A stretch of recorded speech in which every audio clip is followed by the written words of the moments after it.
Hello, നമ്മൾ ബർത്ത്ഡേക്ക് ഒരു റിബൺ മേടിച്ചു കേട്ടോ, ഡെക്കറേറ്റ് ചെയ്യാനായിട്ട്. അപ്പോൾ അതിനകത്ത് കടക്കാരൻ പറഞ്ഞത് 4.5 മീറ്റർ ഉണ്ടെന്ന്. അപ്പോഴേ നിങ്ങൾ എന്തോ ഉദ്ദേശിക്കുക, എത്ര നീളം കാണും? 4.5 മീറ്റർ. അവിടെ നമുക്കറിയാം 1 metre is equal to 100 centimetre. ഇവിടെ 2 0 ആണുള്ളത്. ഇവിടെ നമ്മൾ 2 ഡെസിമൽ പ്ലേസ് എടുത്താൽ നമുക്ക് കാര്യം റെഡി. That is 4.5. ഇവിടെ ഒരു 0 അങ്ങ് കൊടുക്കുക. അപ്പോൾ നോക്കിയേ, ഇനി എങ്ങനെയാണ് പറയുന്നത്? 3 മീറ്റർ എന്ന് പറഞ്ഞാൽ 4.5ഉം 4.50യും സെയിം ആണ്. അപ്പോൾ 4.50 മീറ്റർ എന്ന് പറഞ്ഞാൽ 4 മീറ്ററും ഇതെങ്ങനെയാണ് വായിക്കുന്നത്? 50 സെൻറ്റിമീറ്ററും.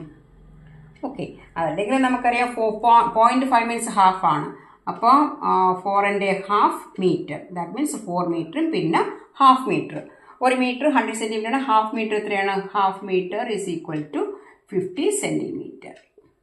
ഓക്കെ, അപ്പോൾ ഇവിടെ നമുക്ക് 2 0 ആകുമ്പോൾ 2 ഡെസിമൽ പ്ലേസ് മതി.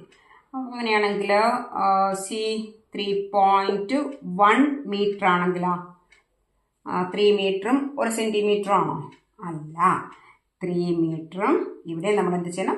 എപ്പോഴും 2 0 ആകുമ്പോൾ 2 ഡെസിമൽ പ്ലേസ് അങ്ങ് ആക്കിയാൽ മതി. ഇനി എങ്ങനെ വായിക്കുന്നത്? 10 സെൻറ്റിമീറ്റർ.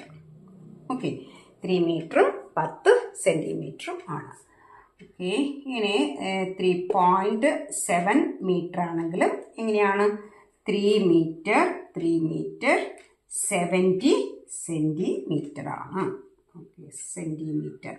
ഇനിയിപ്പം 3.07 മീറ്റർ എന്ന് പറഞ്ഞാലോ? നമ്മൾ ആ റുപ്പീസ് പൈസയൊക്കെ സെയിം തന്നെയാണ് കേട്ടോ. 5 പൈസ നമ്മൾ 0.5 കൊടുക്കില്ല, അതേപോലെയാണ് ഇത് വായിക്കുന്നത്. 3 മീറ്ററും ഈ നമ്പർ എങ്ങനെയാണ്? ഇവിടെ 2 ഡെസിമൽ പ്ലേസാണ് ഉള്ളത്. ഈ നമ്പർ എങ്ങനെയാണ് വായിക്കുന്നത്? 7. അപ്പോൾ 7 സെൻറ്റിമീറ്റർ. ഓക്കെ.